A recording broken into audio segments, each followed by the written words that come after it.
Hello and welcome to the Now What Next Steps podcast here at Malibu Pacific Church. Hey, if you're listening to this podcast, welcome. But this really is a podcast that is comes after the sermon. So if you haven't listened to the sermon yet, or watched online, or here on site at Malibu Pacific Church, hit that pause button and go watch that sermon and listen to that sermon, so that this podcast makes a little more sense.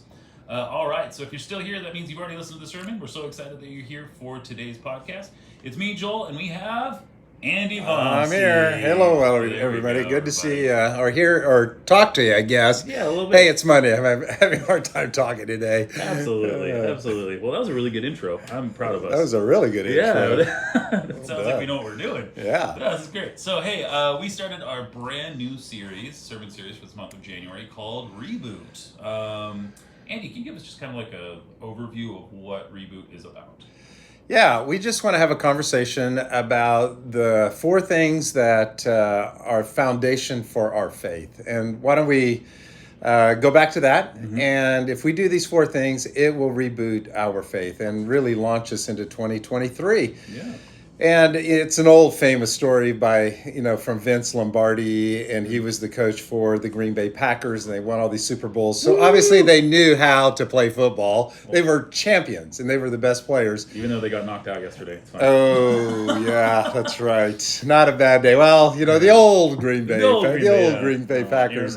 But Vince Lombardi, every year when they would start their preseason, he would say, "Gentlemen, this is a football. Mm-hmm. Let's get back to the basics. You can't get any more basic than that. Mm-hmm. This is a football. Let's start from scratch and back to the basics, and let's reboot our season and restart." And so the four things that we look at, and the one we did yesterday was follow. And if we just respond to Jesus's one invitation that he has for all of us, which is come, follow me. That's it. Mm-hmm.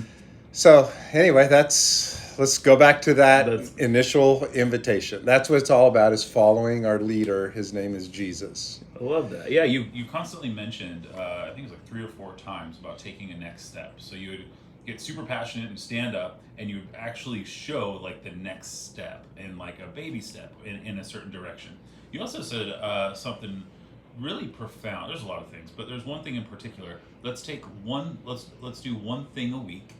And if we do that for 52 weeks, that's 52 new disciplines. That's right. What would be a good suggestion? Starting off, it's for, I guess, second week of January, but first time meeting on site again.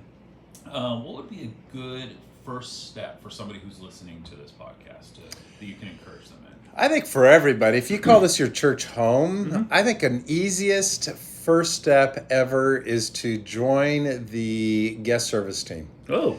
It's 30 minutes before the service, and just say hi to people. Yeah, something happens when you're greeting people. It's sort of like, this is my home. Yeah. And you're using the gift of your smile. Hopefully you're smiling. And if not, that'll help. Let me tell you. Coffee. Make coffee, yes. You could go and make coffee with John, or serve in some way and help with the food as well. But we just want your beautiful smiley face and saying hi to people. That's just a great next step in serving somewhere in the life of the church. I'm just picking the easiest one. Very low commitment. Do it once a month, and serve for 30 minutes before the service, and say hi to people. Absolutely. We'd love for you, if you've been in the faith for more than 3 years, love for you to be a small group leader in our children's ministries or our student ministries. Totally. A great next step is get in a small group. Get in a small group. Yeah. Get in a small group. Wait, did I say? I think we're on repeat. Right? Yeah, get in a small group. Because, and I mean this with all of my heart, when life happens and you need help, yes, and you don't have those people in your life, it's too late. So build those relationships now. But something happens in our small groups that we can be authentic, and we're known and get to know other people, and we're encouraging other people. They're encouraging us. We're wrestling with how to apply God's principles in our lives, and we're building relationships and community. And so it's the one thing that Jesus did. He didn't build any buildings. He didn't start anything. The only thing he did was he invested in 12 people. Absolutely. So get in a small group. That's your next step. I know that we also have a starting point lunch. Yeah. I think it's a filet and steak and lobster, I think it is what we're doing. Yeah, I think the main lobster tail is probably going to be served this time. Yeah. Unlike the Dungeness Previous crab. time, yeah. So, we're not doing that. No. A little too expensive. Yeah, but come to that next or starting point, lunch, and find out what your next step is. And we're really listening to what God is doing in you. Absolutely. So there's a ton of different areas. We're going to the Baja Mission Build. Mm-hmm. It's this Saturday, but we're doing again, I think in 6 months, so twice a year. Totally. 2 days. You're serving alongside other people. You're building a house for a family that doesn't have a home, and then you get to hand them the keys to their new home. Yes. So we're building a home, and you're serving, and it's 2 days, and you're out. Totally. I mean, it doesn't get any easier. It's fun. It's great. So I could keep going on and on. Sorry. That was the one step that you could take was any of those. Any of those. I think the point is take one. Find one. I think that was the thing that you kept saying was just take a step. Take a step. I know for me, getting into a small group this last year, because I've been in small groups, ever since I was in youth group many, many, many years ago. And the whole small group aspect, we're actually making it a lot of fun. It's not supposed to be boring. Like, we're not supposed to just sit there in silence, unless that's what you're into, have your quiet time and things like that too. But even our last meeting before Christmas, we decided, hey, let's all go out to dinner together. And we went out to dinner, and usually our small group time's about an hour and a half. 4 hours Oh, later my goodness. of just sitting around the table, talking about life and real, just everything. I know Shannon and I just decided, I was like, these are our people. This is our crew. And it happens every time. Every time. Yeah. So find that next step. It's great stuff. Okay, so you're talking about you're a satisfied customer. Yes, I am. In Christianity, in religion, in what aspect? You talked a lot about being a satisfied customer. Yeah. Just learning how to, live life that Jesus is teaching me how to do life, how to get along with people, how to forgive one another, how to care for one another, my finances, my time, my purpose, my career, how to raise kids, how to discipline, and knowing that there's hope out there, that there's a God who loves me and cares for me. So not only from that broader perspective, but also just in living daily life, that God's principles actually work. And so when we apply them, God wants what's best for us. It's like a good parent who loves his kids, and you're trying to teach the kids how to do life and how to live life, because kids, this is going to work out for you. Totally. And as adults, we can see, hey, keep doing that, you're going to have problems. Yep. So God's doing the same thing with us. And so fully satisfied with God's principles on how to live life, it's been good to me and my wife and my kids. I will say this, I believe, I'll speak for myself, avoided a lot of pain and hurt. And I see people making some decisions that are painful, and later on you can see detrimental to themselves, their families, their future. God also helped me avoid a lot of pain. So, fully satisfied customer with Christianity. Yeah. Cool. I think the problem is, though, and we said it at Christmas Eve, is that I think people like me, professional Christians, we've made it complicated. So that's why we're doing this series, Reboot or Back to the Basics. Totally. We made it very complicated, and so it's not clear. And then secondly, we've met other Christians who don't walk the walk. And we're like, I'm a better person than they are. Why be a Christian? So it's too bad for the church, and I think that's what we're trying to do here at Malibu Pacific Church is, be salt, be light. But when the salt loses its saltiness, it's not any good. So we as Christians do need to be distinct in our walk and with Christ and how we live our lives, because people are watching. Oh, absolutely. You talked about a couple of things that were so awesome. You're talking about next steps. You're talking about satisfied customer. But the best thing I think you're talking about was talking about hanging out with tax collectors. Can you talk about what tax collectors were back then again, one more time? Yeah, they were the worst of the worst. They're traitors. Think of a traitor, somebody you hate, multiply that times 100. If you might be thinking of your neighbor whose dog barks all the time or something. I don't know what your problem is, or who you have in your life that you hate. We all have somebody who's difficult in our lives. So whoever that is, imagine Matthew. I mean, he is taking money from his own people. He's a Jew. Taking money from his own people, putting it in his pocket. So he's enriching himself and then giving money to the enemy. Yep. So imagine, I don't know, Canada takes over the United States and they are, I don't know, they've taken over and they're ruling our country. We hate them, let's say. And then, so people are giving money to the government that is occupying and actually putting some of their friends and relatives to death. And they've seen somebody or probably knew somebody that was crucified by a Roman.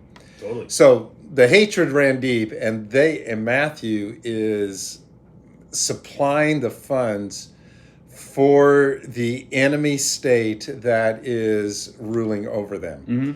So, I mean, there's sinners. We know we make mistakes. I'm a sinner. Totally.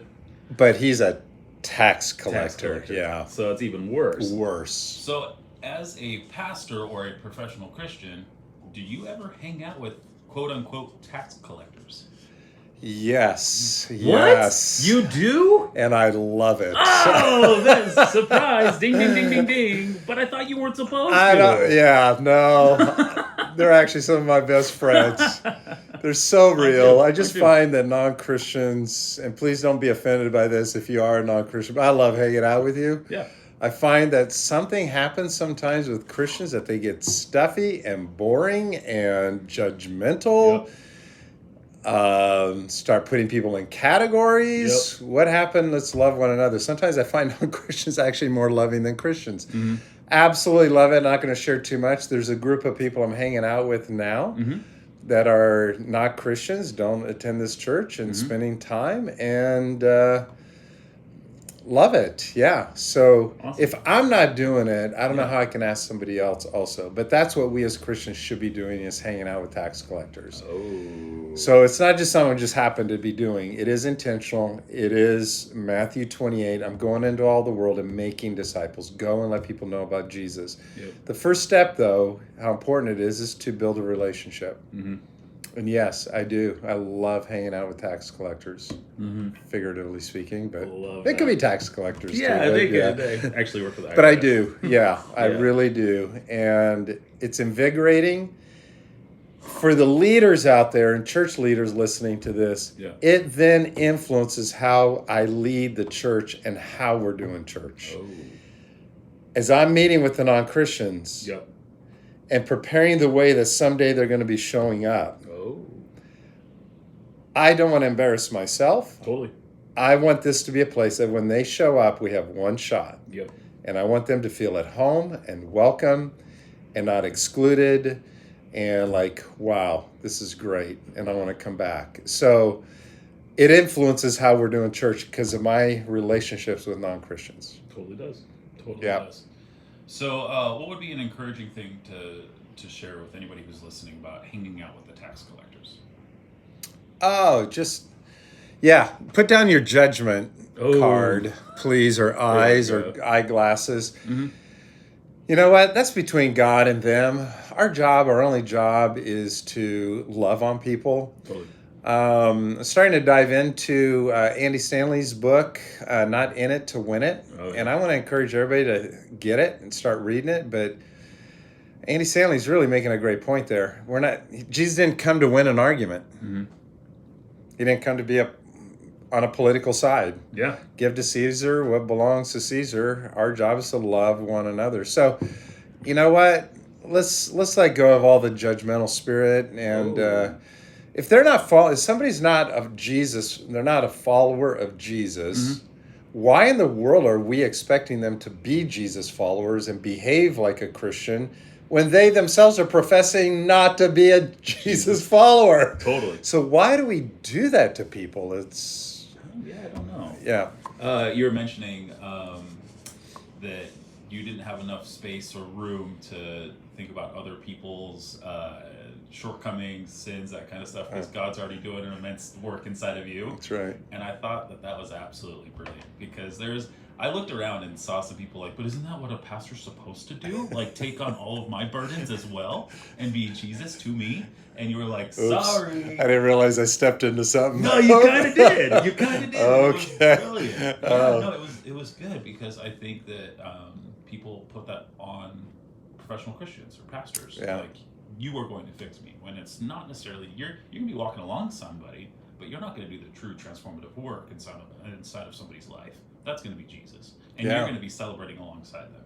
So I love that was so boldly like claimed inside of there and shared throughout all the people. So that was really good, man. Well, pick up on that. This is the conversation after. Maybe I could have gone a little more with that and expand that idea. That also, a lot of Christians think or believe, or somewhere we got that, I think from Billy Graham, which he did a great and amazing thing, but Billy's the one leading people to Christ. Actually, we're all called to lead our friends to Christ, our own kids to Christ. Yep. And so it's not the job of the pastor in a pulpit to do a salvation message. That happens now and then. We did it throughout Christmas. Yep. But really, today, leading people to Christ is over a cup of coffee after about a couple of years of building relationships, and they have questions about why are you different? And you can then share. I love the story of the blind man that Jesus healed, and they brought him in because Jesus did it on the Sabbath, and like he broke the rules on a healing. So what did they do? They brought him into court, and what does he say? I don't know. Mm-hmm. There's only one thing I know. I was blind, now I see. Mm-hmm. This guy named Jesus came, he healed me, he walked away. I don't know. I don't know any theology, I don't know who he is. All I know is that person changed my life. Yep. That's all we need to share with people. I don't know all the details. I don't know all the theology. I don't have the Bible memorized. All I know is before I was a Christian, I was like this, and now I was blind, and now I see. Yeah. I've had a new experience, and it's my experience. That's all I can share. Yeah. So I love that, and everybody has that story. I don't know everything, but all I can tell you is that Jesus has impacted my life, and he's real to me. Let me tell you about who he is. Yeah. So that is a responsibility for every Christian. Yeah. Yeah. So not just in care for one another, but we care for one another. It's not the pastor care for everybody. We all care for one another, but also leading people to Christ is every person's responsibility. Yeah. I think everybody has a different take on that too, because they think the way that they came to Christ is the only way that people come to Christ, and so then it's like you have to do this because guess what? I came to Christ on volleyball night on Tuesdays. Yeah. You got to start a volleyball night, or people won't come to Christ. That's right. So how do we break that as a church, or do we lean into it a little bit more and encourage people to start ministries like that? No, that's a great question. Yeah. I don't know. I just think it's different. Maybe there is a ministry we do. There's a thing that we're doing. It's called Starting Point. Yep. I don't know. Maybe Tuesday night volleyball is back, and that helps. I love volleyball, so I'm not against it. Yeah, but, totally. I do think that our culture has changed a bit, though. Mm-hmm. I think we are more in Acts 17 when Paul is on Mars Hill talking to the philosophers, and there's a conversation. So I really think people today, the day of a preacher, because we have lost all authority in society. We say preacher now, it's almost looked down upon rather than, he's a pastor. He's a pastor. He's like, he's a pastor. So the day of the Billy Graham method, and it worked, I think society has changed back to Acts chapter 17, that it's more about a conversation and a long-term relationship. And I think it's more one-on-one. So like never before, we need every Christian thinking, like the blind man who was healed, just sharing with your friends, this is all I know. Mm-hmm. I think it's more personal. I don't know what you think. I agree with that, actually. It really has to be relational, because I just think we're an over-programmed society right now, with everything trying to vie for our attention, our minutes, our livelihood, I guess. And then when it comes down to it, you see all the studies that people are more connected than ever, but less connected than ever, all at the same time. Yes. That I think that people are looking for that true relationship, that friendship, that 2 a.m. friend when crap hits the fan, or the celebration, or whatever it is. Yeah. And people are really embarrassed to even ask for that, because they feel like they should have it all together. And so what they do is they go, well, I need to make a system. I need to make a ministry that people show up to, and then people will come to Christ, versus just being the one that initiates with that one person. Yeah. is kind of going through a time and take them out to coffee. Yeah. Because people will see success in numbers or systems or that kind of stuff. And I'm getting this also from Youth Specialties, or not Youth Specialties, but Youth Fuller Institute.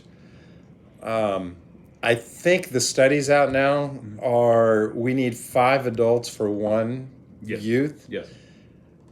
40 years ago, it was, 1 adult for 10 students that could help mentor. Yep. Now that's completely flipped. And so it's more one-on-one, more adults to one youth or child. Yeah, Kara Powell's Sticky Faith is what we're talking about, Fuller Youth Institute. Check it out. It's an amazing resource. And Brad Griffin as well. So Kara Powell's talking about for every youth, they need at least 5 contact points inside of a church. And they're actually doing this now at Fuller, not just in the Youth Institute, but the seminary itself. Because you know what usually happens? For adults. They do all the research and development inside of the youth ministry and see what works. Yeah. And they're realizing that that's what an adult needs too. They need those 5 different contact points. They can see around the room at least 5 different people that aren't inside their group to feel like this is a community that they belong. So. And I guess that answers our question from where we started with small groups, and we take that next step. God knew whatever is happening in culture, we need that group of people. We need a small group, a community group around us. Yep. So even in the midst of all this, the answer was already there from the very, very beginning. Yeah, God wired us, no matter what happens in society and culture and all the changes from the ancient world to the modern world, a small group is still the answer. Yeah, having people in our lives. Absolutely. So, that's really good. That's good stuff. Well, if you're looking to reboot your new year, join a small group. You guys can go to MalibuPacific.church/groups, hop on the Malibu Plus app, hit groups button right there, and sign up for a small group. Love to get you plugged in with our groups director, discipleship director, Amy. If you haven't met her yet, go meet her. She is awesome. Love to get you into a small group. Other than that, thank you so much for listening to Now What? Next Steps podcast here at Malibu Pacific Church. We have new episodes coming out every Monday or Tuesday every week. So if you haven't listened to past sermons, you can find those on the Malibu Plus app. And on top of that, we have our on-site services and online services at 10 a.m. Sunday morning, where you can rewatch them at any time. So share them, give them to people that need them. I know you know a couple people at least who could hear a message about rebooting their new year. So check that out. And then anything else, Andy, before we go? No, that's it. Look forward to this weekend. It's going to be great. Absolutely. So don't miss week 2. See you Sunday on site or online. All right. See you, everybody. Thanks for tuning in.